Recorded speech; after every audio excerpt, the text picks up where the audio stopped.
আসসালামু আলাইকুম ওয়া রাহমাতুল্লাহি ওয়া বারাকাতুহু। প্রিয় দর্শক শ্রোতা, দূরে কাছে যারা আছেন, সাম্প্রতিক একটা বিষয়, খুব আম মানুষের মতো কিছু কথা বলতে চাচ্ছি। প্রসঙ্গ মিলাদ কিয়াম, দুরুদ সালাম এবং আমাদের বরেণ্য আলেম, যিনি ইতিপূর্বে বরেণ্য ছিলেন, এখন অন্য ঘরানায় বরেণ্য হওয়ার চেষ্টা করছেন, মাওলানা মোতালেব হোসেন সালেহ সাহেব, ওনার বক্তব্য নিয়ে আমার মনে কিছু খটকা তৈরি হয়েছে। একজন আলেমের কথাবার্তার যে ধরন, যে বাচনভঙ্গি, সেভাবে তিনি কথা বলতে ব্যর্থ। তিনি ইতিপূর্বে এই ঘরানায় কিভাবে ছিলেন, এটা আমার অবাক লাগছে। কারণ হচ্ছে, তরিকা তাসাউফপন্থীরা সাধারণত বিনয়ী হয়, ভদ্র হয় এবং সোহবতে সালে তোরা সালে কোন স্বাভাবিকভাবে সৎসঙ্গে স্বর্গবাসী হয়। এই লোকটা কিভাবে এখানে একেবারে কাকের বাসায় কোকিল ছানার মতো মনে হচ্ছে আমার যেন। তো উনি যদি আমাদের তরিকা তাসাউফের এই আস্তানাগুলোকে, দরবারগুলোকে উনি কাকের বাসা মনে করেন, নিজেকে খুব কোকিল মনে করেন, নিজের চেহারা কি দেখেছেন আয়নায়?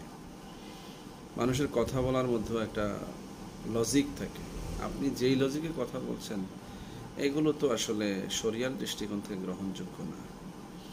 আপনি কোথায় কি খুঁজে পাচ্ছেন না, কোথায় কি দেখছেন না, চ্যালেঞ্জ করছেন, কাকে বাতাসে চ্যালেঞ্জ দিচ্ছেন বুঝতে পারতেছি না। জনপদে শুধু নয়, গোটা মুসলিম মিল্লাত যে বিষয়গুলোতে ঐক্যবদ্ধ, ইজমায় উম্মত হয়ে আছে, বিশাল জনগোষ্ঠীর একটা বৃহত্তর অংশ যেটাতে অভ্যস্ত হয়ে পড়েছে, সেটা নিয়ে আপনি কথা বলতে গেলে অবশ্যই আপনাকে বিবেচনাপ্রসূত কথাই বলতে হবে। আর আপনি যেই ঘরানায় গিয়ে এখন কথা বলছেন, দেখেন, ভারতীয় উপমহাদেশে দেওবন্দ মাদ্রাসাই ইসলামের চূড়ান্ত কথা না। এর আগেরও ইতিহাস আছে, তাই না? এর আগের আকাবেররা রয়েছেন। সুতরাং আপনি যে দীর্ঘ সময় ধারাবাহিকতা, সেখান থেকে তো আপনি রেফারেন্স আনতে পারছেন না।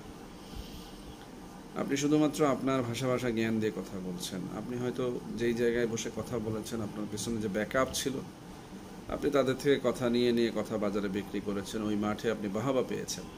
আসলে আপনি খুব বিচক্ষণ আলেম হিসেবে যে কথা উপস্থাপন করতে পারতেন, এটা আমার মনে হচ্ছে না।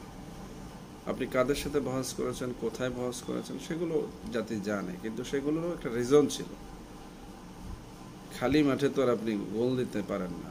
আপনার পেছনে দর্শক ছিল, হাততালি ছিল, যার কারণে আপনি হয়তো একটা সময় কথা বলেছেন।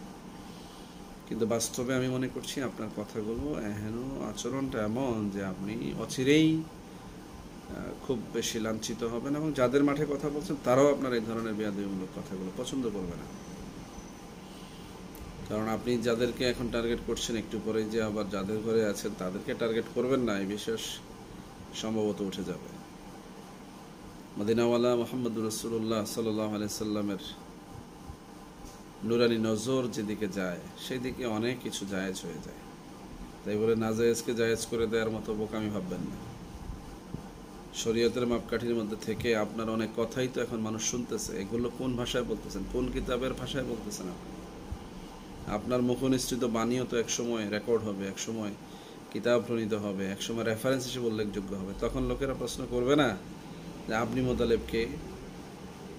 কিন্তু যাদের কাছে আপনার কথা গ্রহণযোগ্য মনে হবে, তারা তো দিব্যি এটা মেনে নিচ্ছে, পালন করবে। সুতরাং অহেতুক আপনি আপনার অবস্থান থেকে লোকদেরকে বিভ্রান্ত করার এই অপচেষ্টা বন্ধ করলেই আমার মনে হয় আপনার জন্য ভালো হবে। জনগণ অনেক কিছুই ছেড়ে দিয়েছে, ছেড়ে দেবে তো কি হয়েছে? এই জনপদে ইসলামিক কৃষ্টি কালচার এক সময় যে দুরবস্থায় ছিল, তখনও এদেশে মুসলমান খুব বেশি ছিল না। আবার এই অবস্থাটাকে চেঞ্জ করে আজকের এই সংখ্যাগরিষ্ঠ মুসলমানের যে সমাজে আপনি বাগাড়ম্বরতা করছেন, এটাকে তৈরি করেছে যেই তরিকা তাসাউফের আলেমরা, তারাও পৃথিবী থেকে চলে গেছেন। কিন্তু এই মুসলমানের সংখ্যাধিক্যটা কিন্তু এখনো হারিয়ে যায় না। সুতরাং আপনি কাদেরকে নসিহত দিচ্ছেন? আগে তো জনপদে মানুষ তৈরি করেন, মুসলিম মিল্লাতের একটা বৃহত্তর খেদমত আপনি কোথাও প্রতিষ্ঠা করেন, সেখানে গিয়ে আপনি আপনার এই স্কলার মেথড প্রয়োগ করবেন। অন্যের সাজানো বাগানে এসে মই দেয়া, এটাকে আপনি খুব ভালো খেদমত মনে করছেন? তো বাগান নষ্ট করা, অসংখ্য ফলকে মারিয়ে যাওয়া। শরিয়ার দৃষ্টিকোণ থেকে আপনার সাথে কিতাবি কথাবার্তা বলার কোনো প্রয়োজন আমি দেখছি না। আমাদের যে সকল আলেমরা ইতিপূর্বে আপনাকে জবাব দিয়েছেন, আমার মনে হচ্ছে ওনারা আপনাকে মায়া করে কিছু কথাবার্তা বোঝানোর চেষ্টা করেছেন, আপনার যদি দরদ ছিল। আমি মনে হয় সেটা থেকে আপনি বেরিয়ে গিয়েছেন, সুতরাং আপনাকে আর দরদ দেখানোর প্রয়োজন কারো পড়বে না। তবে জনপদের মানুষ আপনার এই কথাগুলো বিচক্ষণতার সহিত গ্রহণ করবে না।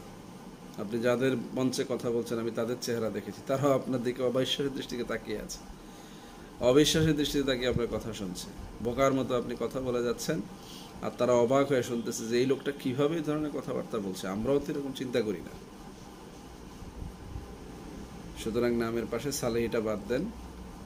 আপনি যে মোতালেব আছেন মোতালেব থাকেন, চামার চণ্ডালের মতো চেহারা নিয়ে কৃষিকাজে নেমে পড়েন, এটা বোধহয় আপনার জন্য বেশি ভালো হবে। সম্মানিত সুধীবৃন্দ, আপনারাও এ ব্যাপারে সতর্কতা অবলম্বন করেন। যত মানুষই যেখান থেকে বক্তব্য দেয় তার বক্তব্যের শালীনতা, ভদ্রতা এবং অন্যদের প্রতি আদব লেহাজ থাকাটাই আমরা আশা করি, কি বলেন? সেটা যেখানে নাই সেখান থেকে নসিহা নেওয়া আমাদের কোনো প্রয়োজন মনে করছি না। আল্লাহ পাক আমাদেরকে এই জামানার ফিতনা থেকে হেফাজত করুন, সকলে বলি আমিন।